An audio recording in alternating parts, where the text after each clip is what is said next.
Or, papa journaliste Makambabo Epe Sanga Kandanalia. Or, article 100 de la Constitution, et le but clair boye, mon frère, et le but clair boye. Le rôle d'un député ou d'un sénateur, c'est de contrôler le gouvernement. Wana Moussala Bapesi, député national. Martin Fayulu a contrôlé le ministre de la Défense Moulani pour la guerre à Est. Mais, le peuple congolais est indiscipliné, mwana makamu mobo ayeba ni tata mamate, azo sala ba déclaration moko flagrante dans la télévision et le peuple congolais azo tika. Et si le président de la République agit maintenant pour qu'on puisse l'arrêter, ça c'est l'imposition de Balouba. Vous voyez mon frère, Kolanda Martin Fayulu, ce sont des indisciplinés, même Chana Kabila.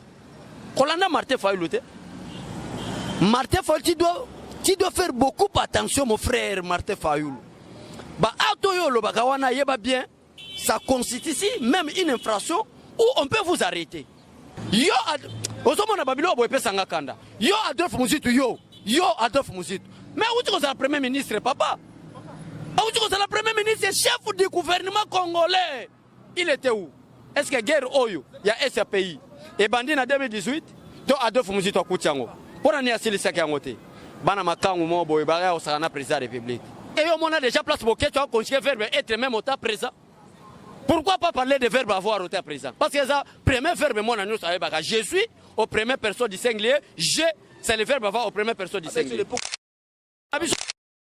Tant qu'on se pose une question, il y a Moutou Moroboye, maman n'a pas écouté, il y a Mouta Senta été. Vérité pour Namboka. Non, non, la vérité. Mais moi, je suis bon, je suis gratuité enseignement. Tant qu'on se pose Moutou Moroboye, on a TV5, la peuple congolais, Moutabon, nous avons argument. Est-ce que la peuple, ils ont féminin au masculin? Comment est-ce que Moutou Sobenga, leader d'opinion, a parvenu qu'on le TV que la peuple congolais? Et ils ont soutenu Moutabon. Moi, mon frère, tu as la geste. Qu'on soit exemple, il y a Boket tout au ça. Boket tout un. Azamon a maka mutata na yebanate. Wano yebi po boninga to ba vérité. Yo yebi papa Boket. Boket tata yebanite. To yebi te maman na kenda osala kindumba ba perso azemi. Et aux autres exemples, Boketu, aux autres on a la télévision. Boketu a mal éduqué, indiscipliné politique. Ayebi même s'exprimer en français. Au lieu de ça, l'émission pendant 30 minutes en français pour que Félix Tshisekedi ou Etienne Tshisekedi va me former comme politicien. Moi je suis politicien, il ne faut pas me comparer avec Boketu. Après avoir comme la Djamba, et là on a les suites à la télévision, à un géré président de la République, on a la TV. Boketu, moi, on a mal éduqué, indiscipliné politique. Radio Bissonyonso Congo, RDC, une chaîne au cœur du monde. Merci beaucoup Nabana Poto, merci Nabalandignon sur la radio Bissonyonso Congo RDC, mais aussi dans le site d'information BNC Live sur YouTube, mais pourquoi pas sur www.rcongonews.com à suivre toutes les informations écrites pour la radio Bissonyonso Congo RDC. Donc, on a rendez-vous actualité dans Lelo, dans mon Mboka à Bécholé. Donc, Mikolo, on va appeler dans mon bébé, moi trop. Mais les gens systématique avant de voyager pour annoncer que tu as voyagé à la minute. Avant de voyager à la minute, avant de voyager, moi émission par rapport à G, avec des mots. Mbote papa Ben c'est live, merci beaucoup. Vraiment chaîne Nabiso, vraiment tous à au rythme du pays parce que c'est maintenant Félix Tshisekedi qui règne au Congo. Merci, c'est Félix qui règne au pays, mais à Bécholé, tout le monde nous a marmé de ça la boulou qui n'a sommet à pays. CNSS. La nomination, l'ordonnance chef de l'État non exécutée. Qui doit commencer à omis au Sambela Nzambe pour exécuter l'ordonnance naïe. Tozo kende wapi na Kabila. Tozo kende na dissolution et parlement. Je crois que Zolanda Mikolo, Jean-Marc Kaboundou Nenga a expliqué. On ne peut pas parler de la coalition qui n'est pas basée par des principes et des respects. Le président de la République est comparé comme un père d'une bonne famille. Et dès que les enfants, tous citoyens congolais, moi, je suis président de la République. Et dès que nous avons un simple ministre qui peut-être qui n'est même pas peut-être de nationalité congolaise, ça on va vérifier après. Mais nous avons s'entêter dans l'ordonnance à président de la République, ça c'est grave. Il y a un président qui a une brutalité envers des indisciplinés politiques. Nous avons or qu'ils ont prouvé immaturité politique au Azanango, ils ont prouvé indiscipline politique envers quelqu'un qui est son supérieur, qui n'est pas son collaborateur. Le président de la République n'est pas un collaborateur des ministres. Le collaborateur des ministres, c'est le premier ministre, pas le président de la République. Le président de la République est le garant de la nation, où tout le monde est obligé de l'obéir. Tout le monde est obligé de l'obéir, mais le FCC va obéir au gouvernement. Parce que quand on a un gouvernement, il y a FCC qui est majoritaire. Tout majorité ne signifie rien. Ce qui est basé dans Mibé Kwamboka, place et l'eau est biso. Parce que l'eau est biso dans la FCC, et ça les lois de la République. Ce qui est dans Mibé Kwamboka, et l'eau est poussé biso dans la coalition, c'est l'article 78. Où est imposé le président de la République à nommer les membres du gouvernement ainsi que les premiers ministres au sein de la majorité. Et l'IDPS n'a pas obtenu la majorité parlementaire. Il faut aller chercher une coalition à la place de la cohabitation. Parce que tu as eu des troubles au Elekaki les années 60 entre Lumumba et Kasavubu par la cohabitation. Il y a une machine politique et pour ça il y a une coalition. Mais la coalition ne peut pas se baser sur l'indiscipline politique. La coalition ne peut pas se baser sous le manque de respect. Alors, la Constitution n'autorise pas le président de la République de dissoudre les pareils parlements avant une année. Nous avons géré après le 24 janvier, mon frère. Avant le 24 janvier, mais Martin Fayoulou confirme la Béni que Joseph Kabila a piégé Félix et Félix a piégé Kabila. Kolanda Martin Fayoulou, ce sont des indisciplinés, même Chana Kabila. Kolanda Martin Fayoulou, Martin Fayoulou, tu dois faire beaucoup attention, mon frère Martin Fayoulou. Bien, ça constitue ici même une infraction où on peut vous arrêter. À vous piéger dans Kabila. Il y avait des élections, où Martin Fayoulou a été prêté pour aller aux élections. Alors qu'avec la machine à voter, je ne peux pas participer. Mais du fait qu'il est indiscipliné politique, quelqu'un a la même honte, na sonité, à quelqu'un n'a pas élection ou a rejeté la machine. Ça c'est blaguer avec le peuple. Ça c'est jouer avec le peuple. Et après le lot, un indiscipliné Martin Fayoulou a parvenu au Bimakoloba était Kabila piégé Félix Tshisekedi. Est-ce que Moutou et Longi Lokola Kabila ils ont le pouvoir de piéger Félix Tshisekedi? Tellement que le 24 janvier, journée de l'alternance. Journée de l'alternance, il y a un big non. Cette journée, à tâte reflétée en côté, mais aussi signifié Makamamine n'est pas nabiso. Ça, c'est l'article 148. Le président de la République du Sud du Parlement après une année. Reflété en côté pour lobby, Batombo qui voit Longa Félix. Ben, filtré en débat, Lingaba Kota Nasima fait au biso bataille de Peto Lingato Sala, Poto Lingato Sala fait ou un Ponani. Et ça, a deux causes pour ce biso, tu fêter alternance à le 24. Première cause, c'est que Félix Tshisekedi a une année. Oh, Kabila promettait que même les leaders africains, je ne vous dis pas au revoir, mais je vous dis à bientôt. C'est là Kabila, il pensait que Félix Tshisekedi ne veut pas totaliser une année. Deuxièmement, et là, c'est l'article 148. Et parce qu'il préserve la République pouvoir dissoudre le Parlement avant une année. Maintenant, il va totaliser une année. En tout cas, les pleins pouvoirs constitutionnels, il y a dissoudre le Parlement. Et ça déjà établi, il y a des possibilités qui sont faites. Le Colaba Dongolomi va comprendre qu'une année après le président Félix Tshisekedi, d'ailleurs, papa journaliste, le président de la République a expliqué dans le Congrès, dans le discours après ça, c'est l'état de la nation. Alors, clairement, que Boye, Ngaï, année 2020, n'a mené Bakso Aminen. Yo ibi Bakso Aminen, qui vivra verra. Année 2020, année action. Mon amboka béchole, mais l'action les a réalisé n'engeni. Il est bloqué par les ministres et FCC bloqué n'engeni, non comprenez? Un ministre ne peut pas bloquer le président de la République. Ça, j'appelle ça de l'indiscipline politique. Mais c'est le président de la République qui a plein pouvoir de bloquer tous les ministres, à commencer du premier ministre et les autres ministres. Oh, le ministre ça c'est de l'indiscipline politique. N'a rien à voir avec les blocages. Moi, Namboka Béchole, bon, ok, bien, Martin Fayoulou, à l'objet Marambouké, Félix Tshisekedi a piégé par Kabila, à l'objet que les mâles, Moutazo créé guerre, na Béni. À l'objet clairement, et ça Kabila, mais Kabila, on a partenaire, na Bino Bataille de Pes. Eria Zalaki a député national, pourquoi pas à Zalaki amendement que Moutazo créé guerre, et ça président Kabila et Moko.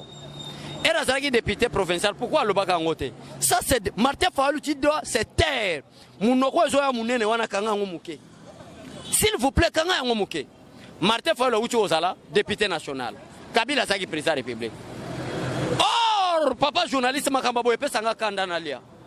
Or, article 100 de la Constitution, et le but clair boye, mon frère, et le but clair boye.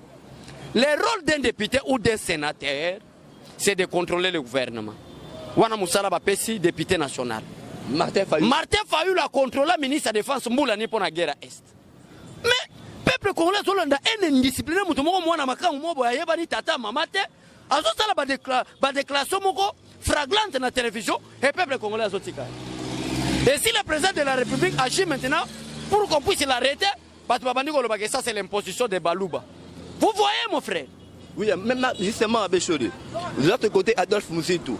Alors, il y a une guerre et au Rwanda. Lelo, Paul Kagame, ami intime, il y a Félix Tshisekedi. Lelo, tu sens moi contradiction par rapport à Félix Tshisekedi à une opposition, il y a un pouvoir. Mambaner ou l'obam sauf face à Salango a changé complètement et ça dit à Nini. Makamunyon so Félix Tshisekedi à Lobaki à Yango Azana Kosala ko c'est la président Makamunyo. Président Félix Tshisekedi. Toza l'intimité confirmant. Toza kolanda dofu muzitu te. Ozomona biso bantu to lobaka boy. Mutu so azokoma mukolo. Mise koma kamuke. Même vient nga Adolphe Muzitu musicien yembango. Mukimo bangi ya mobali yaka na misu. Po ba privé abana ngona biloko mususu. Mais so otali misu Adolphe Muzitu musana ngoko yaka minene. Oyebi pona nini? Miso to fungwese ko ya minene poko yeba place que ça l'était zabuka. Na plus de 80 maisons à Tonga. Wana rôle miso minene Adolphe Muzitu azanango. Quel est le problème? Papa journaliste ozalempe honnête peuple congolais à comprendre de makamuto zoloba. Adolphe Muzitu fut le chef du gouvernement. Combien de fois proposé qu'on attaquer Rwanda tant qu'il y a premier ministre? Et le loi Adolphe Muzitu a mis son minene na télévision, a son parvenu qu'on que guerre est à Rwanda. Quand il fit le premier ministre, proposition on a le baki angote ponani. Papa, miso minene wane ko sayote. Ce que vous déclarez là, ça constitue même une infraction, on peut vous arrêter. Ce n'est pas clair, ce n'est pas normal.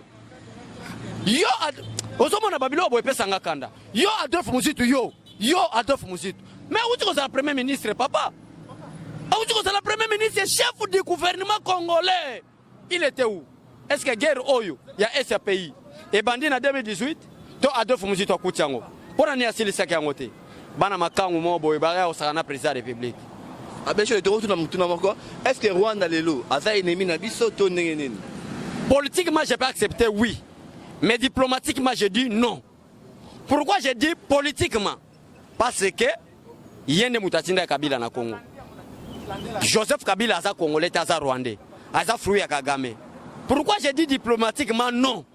Parce que tozo boya ba ADF nalu bazo à base arrière na Rwanda. Ozola na mon frère. Pour être topé ça bango bazo à base arrière na Rwanda et sengel tozala na politique ya bon voisinage au Félix Tshisekedi asali na ba pays limitrophes. Lokola ba Adolphe Muzitu ba yebi cause ya guerre ya Est. Ba comprendre que Félix Tshisekedi peut-être avant le 31 guerre ya Est aussi là. Ne bazol ba il faut attaquer Rwanda. Mais Adolphe Muzitu en tant qu'intellectuel a yebi malamu qu'un État ne peut pas attaquer un autre État. Ça constitue une guerre d'agression où les droits de l'homme international peuvent vous interpeller. Adolphe Muzitu abosana. Mouyibi, Papa Mukolo, n'a pas âge déjà plus de y a plus de 70 ans mais monsieur Koya Eminene pour na kotala la place que ça l'était zaïba. Azoko sa peuple congolais. Talande connaît prince Pengele. Batumo mikeo leba bonisa ba santé, incapable de rebondir sa santé. Baza batumo ba konda mikwaka monsieur Koya Eminene. Ça c'est blaguer avec le peuple. C'est blaguer avec le peuple. Nyonso on a pour bazolo ba vérité, ndezo sa normal. Est-ce que mutuloko la Adolphe Muzitu ko lo bagalo ba vérité? Ce qui moko eza kao Kabila n'a pas pillé ce pays seul. C'est ensemble avec Martin Fayulu, Jean-Pierre Bemba, Moïse Katumbi, Adolphe Muzitu. Il faut qu'on se dise la vérité en face. Mais destructeur Mbogo eza Kabila. Mais n'est pas Fani ni Chole. Pourquoi Fani na Kabila te mon frère? Ko poser ba question te lokola batu moko bazana mboga mo ba ko bela malaria. Tozo lia na Kabila te. Et l'autre chose, même na Kabila, c'est l'un des principes constitutionnels. Non avec Kabila, mais avec deux plateformes électorales. D'une part, c'est le cash, d'autre part, c'est FCC. L'article 78 de la Constitution est clair. Ça impose au président de la République de nommer le Premier ministre ainsi que les membres du gouvernement au sein de la majorité parlementaire. C'est ça qui nous a poussé. Il y a une majorité parlementaire. La coalition à FCC. Mon frère, il faut éviter la question de provoquer le peuple congolais. La question provoquer le peuple congolais, la question est éclairer le peuple congolais. Merci. De mon acquis, inauguration, il y a saut de mouton, pompage, et l'attaque pour les Chine à Rambo. Avec le ministre de l'Union, oh, à Sobank Sabine Mikolo, la Kingakas. Kabila ben sabiso. Ba ministre ni. Mais pour l'année autour na Kabila te jour ya alternance na Félix Tshisekedi ya Katara. Oyebi symbole ya kotika suke belé tout un chef de l'état ou la constitution l'appelle le garant de la nation. Atiki suke belé. Azui mande fa pembe atie tentir le la Kofi Olomide. Oyebi spirituellement parlant ça signifie quoi? Que cette personne ne veut pas céder le pouvoir. Mais Félix Tshisekedi a bête go. Mon frère avant yana alternance le 24 janvier katana lura kata mande fa pembe. Wala bino bomona raté. Bomona ka babilo mususu. Justement abeshode sikoyo. Ozobosa na Kabila azalaki na candidat na Kongo Chadari. Azalaki incapable de bimisa Chadari mais il a proclamé Félix Tshisekedi. Il avait peur de quoi? La pression interne. Parce que to signé qui Kabila a proclamé Félix Tshisekedi. A proclamé c'est la CENI. Mais CENI azalaki ya Kabila c'est Nanga. Nanga Kabila c'est qui wana pouvoir proclamer Chadari. Mais pour nani Nanga proclamer Chadari te? Parce que biso peuple non c'est non. On ne peut pas être les esclaves. Mieux vaut mourir pauvre que d'être avec un chef de l'État qui n'est pas de votre nationalité. C'est quoi l'humiliation? Bon, tout la logique à Boketu. Au moins, c'est de l'humilier en spécial. Et au moins, déjà place Boketu a conjugué le verbe être même au temps présent. Pourquoi pas parler de verbe avoir au temps présent? Parce que ça, premier verbe, moi, je suis au premier personne du singulier. Je, c'est le verbe avoir au premier personne du singulier. Tant qu'on se pose une question, il y a mutu moko boye, maman ne yekutu ayebaka muta senta ete. Vérité pour Namboka. Nana lobi vérité. Mais mboka ngo ebongi boketu ayati. Gratuité enseignement ngo yoti. Tant qu'on se mona mutu moko zolo bana TV5 la peuple congolais muta bongo ningo zo argument na. Est-ce que la peuple eza féminin to masculin? Comment est-ce que mutu zo benga leader d'opinion azo parvenir ko bana TV que la peuple congolais et zo soutenir muta bongo? Moi Namboka Beshode. Mon frère tous à la juste. Kozwaka exemple ya Boketu to pesa. Boketu 1 aza mwana makamu tata na yebana te.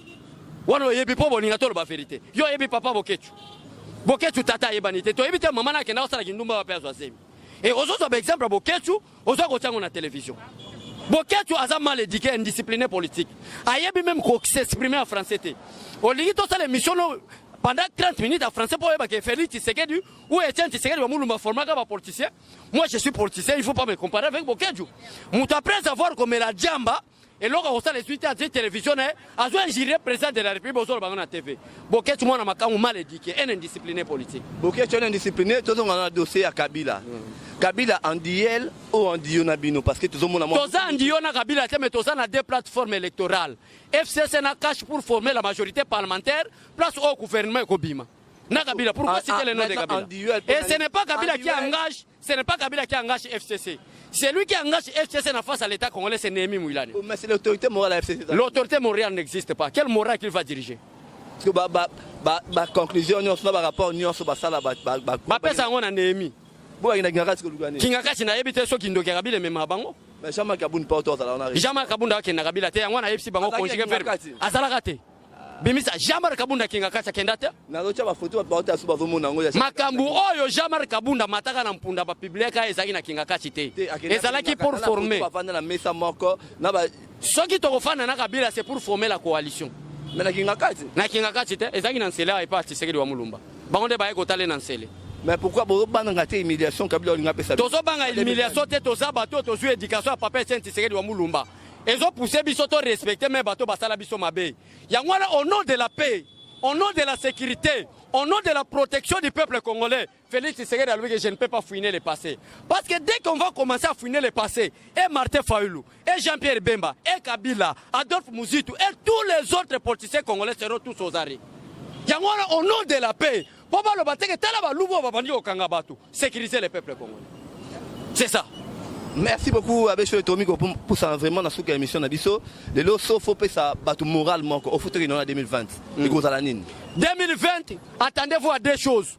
Si le FCC continue avec de l'impolitique politique, et le président de la République va dissoudre le Parlement. Ça, c'est conformément à l'article 48, 148 de la Constitution.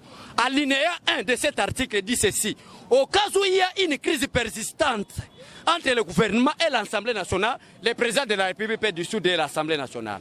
Alinéa 2 de ce même article stipule ceci. Ça nous donne aucun pouvoir au président entrant de dissoudre le Parlement avant une année. C'est pourquoi Félix Tshisekedi est patient pendant 11 mois. 12e mois, ils ont coca en 2024, dans 2020, le 24 janvier.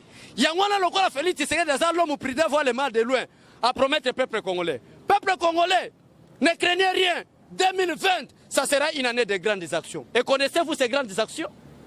Kabila na CPIT boy. En tout cas, nayebi nanu te Kabila kokende na CPI za petit problème ka lelo. Ba soda kutu bakangete Félix Tshisekedi obenga CG. Albi benga bayoka so ba besho le ba mobiliser ba tba ke luka. Bila biso mo to luka e.